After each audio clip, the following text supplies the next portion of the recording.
Hello बच्चों, आज हम अपूर्व अनुभव पाठ के प्रश्न उत्तर को करेंगे। हमारा पहला प्रश्न है, यासुकी चान को अपने पेड़ पर चढ़ाने के लिए तोतो चान ने अथक प्रयास क्यों किया? लिखिए। यासुकी चान को अपने पेड़ पर चढ़ाने के लिए तोतो चान ने अथक प्रयास किया क्योंकि तोतो चान यासुकी चान की मित्र थी। यासुकी चान पोलियोग्रस्त था।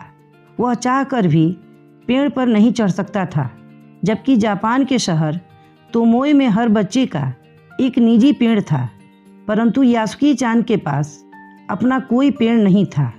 तोतो चान जानती थी कि सभी बच्चों की तरह यासुकी चान भी पेड़ पर चढ़ना चाहता था, परंतु अपनी शारीरिक अपंगता के कारण नहीं चढ़ पाता था। दूसरा प्रश्न है, दृढ़ निश्चय और अथक परिश्रम से सफलता पाने के बाद तोतो चान और यासुकी चान को अपूर्व अनुभव मिला। इन दोनों के अपूर्व अनुभव कुछ अलग अलग थे। दोनों में क्या अंतर रहे? लिखिए। दृढ़ निश्चय और अथक परिश्रम करने के बाद तोतो चान और यासुकी चान पेड़ पर चढ़ने में सफल हो पाए। उस पल में दोनों को ही अपूर्व अनुभव मिला, लेकिन दोनों के अनुभव एक दूसरे से अलग थे। यासुकी चान एक पोलियोग्रस्त लड़का था। पेड़ पर चढ़ना तो दूर, उसका कोई निजी पेड़ भी नहीं था। अन्य बच्चों की तरह वह भी पेड़ पर चढ़ना चाहता था, लेकिन चढ़ नहीं पाता था। जब अपनी दोस्त तोतो चान की मदद से वह पेड़ पर चढ़ा, उस पल में जो खुशी उसने महसूस की वो उसके लिए अपूर्व अनुभव था। तोतो चान रोज ही अपने पेड़ पर चढ़ती थी, जिसमें उसे मज़ा आता था और उसे खुशी मिलती थी, लेकिन अपने पोलियोग्रस्त दोस्त यासुकी चान को अपने पेड़ पर चढ़ाने में सफलता पाने के बाद उसकी खुशी देखकर उसे अपूर्व अनुभव हुआ। तीसरा प्रश्न है, पाठ में खोज कर देखिए कब सूरज का ताप यासुकी चान और तोतो चान पर पड़ रहा था। वे दोनों पसीने से तरबतर हो रहे थे और कब बादल का एक टुकड़ा उन्हें छाया देकर कड़कती धूप से बचाने लगा था। आपके अनुसार इस प्रकार परिस्थिति के बदलने का कारण क्या हो सकता है? तोतो चान यासुकी चान को तिपाई सीढ़ी के द्वारा पेड़ के द्विशाखा तक चढ़ाना चाहती थी। इसके लिए वह अपनी पूरी ताकत से यासुकी चान को पेड़ की ओर खींच रही थी। यासुकी चान भी अपनी पूरी ताकत लगा रहा था। उस समय सूरज का ताप उन दोनों पर सीधे पड़ रहा था। वे दोनों पसीने से तरबतर हो रहे थे। उसी समय बादल का एक टुकड़ा बीच बीच में छाया करके उन्हें कड़कती धूप से बचा रहा था। वैसे तो ये बदलाव मौसम के बदलने के कारण हो रहा था, परंतु इसे देखकर ऐसा लग रहा था मानो ईश्वर भी इन बच्चों की मदद करना चाह रहे थे। चौथा प्रश्न है, यासुकी चान के लिए पेड़ पर चढ़ने का यह अंतिम मौका था। इस अधूरे वाक्य को पूरा कीजिए और लिखकर बताइए कि लेखिका ने ऐसा क्यों लिखा होगा। यासुकी चान के लिए पेड़ पर चढ़ने का यह पहला और अंतिम मौका था। लेखिका ने ऐसा इसलिए लिखा है क्योंकि यासुकी चान के लिए अपने बल पर पेड़ पर चढ़ना संभव ही नहीं था। और रही बात तोतो चान की, तो उसने यासुकी चान को पेड़ पर चढ़ाने के लिए माँ से झूठ बोलकर जिस जोखिम का सामना किया था, उसके कारण वे दोनों दुर्घटनाग्रस्त हो सकते थे। इसलिए इस प्रकार की कोशिश की वह दोबारा कल्पना भी नहीं कर सकती थी। अगला प्रश्न है, तोतो चान ने अपनी योजना को बड़ों से इसलिए छिपा लिया कि उसमें जोखिम था। यासुकी चान के गिर जाने की संभावना थी, फिर भी उसके मन में यासुकी चान को पेड़ पर चढ़ाने की दृढ़ इच्छा थी।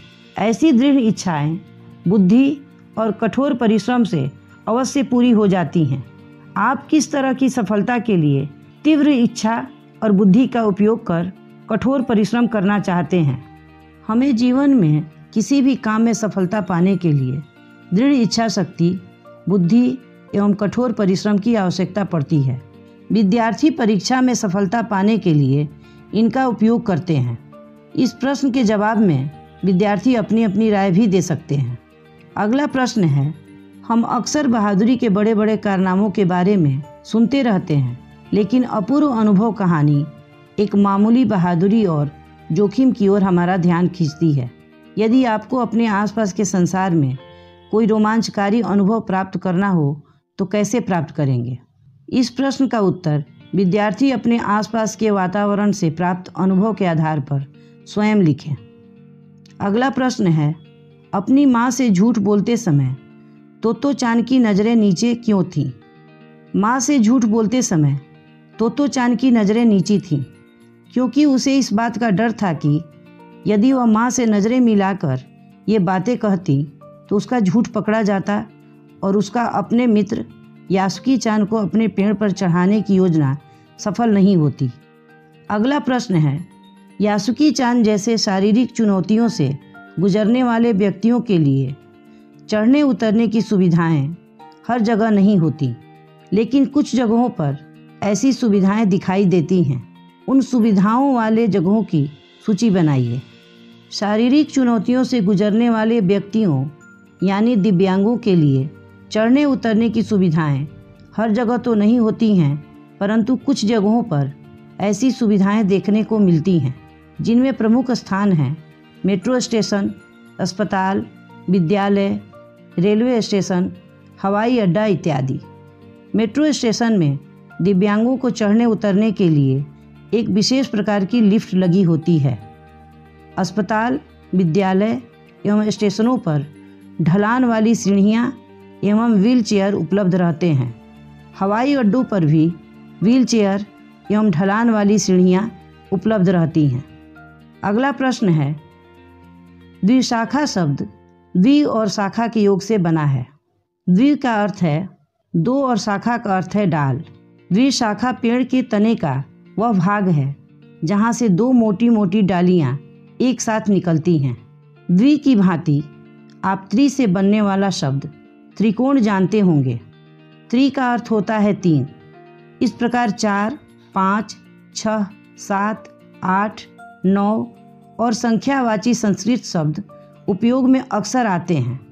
इन संख्यावाची शब्दों की जानकारी प्राप्त कीजिए और देखिए कि क्या इन शब्दों की ध्वनियाँ अंग्रेजी संख्या के नामों से कुछ कुछ मिलती जुलती हैं। जैसे हिंदी में 2, संस्कृत में द्वि, अंग्रेजी में 2, हिंदी में 3, संस्कृत में 3, अंग्रेजी में 3, हिंदी में 5, संस्कृत में 5, अंग्रेजी में 5, हिंदी में 6, संस्कृत में 6, अंग्रेजी में 6, हिंदी में 7, संस्कृत में 7, अंग्रेजी में 7, हिंदी में 9, संस्कृत में 9 और अंग्रेजी में 9 इत्यादि। अगला प्रश्न है, पाठ में ठिठियाकर हंसने लगी, पीछे से धकियाने लगी जैसे वाक्य आए हैं। ठिठियाकर हंसने के मतलब का आप अवश्य अनुमान लगा सकते हैं। ठी हंसना या ठठा मार कर हंसना बोलचाल में प्रयोग होता है। इनमें हंसने की ध्वनि के एक खास अंदाज को हंसी का विशेषण बना दिया गया है। साथ ही ठिठियाना और धकियाना शब्द में आना प्रत्यय का प्रयोग हुआ है। इस प्रत्यय से फिल्माना शब्द भी बन जाता है। आना प्रत्यय से बनने वाले 4 सार्थक शब्द लिखिए। आना शब्द के प्रयोग से बनने वाले शब्द हैं घर में आना लगाकर घराना, चल में आना जोड़कर चलाना, जुर्म में आना जोड़कर जुर्माना, रोज में आना जोड़कर रोजाना शब्द बनाए गए हैं।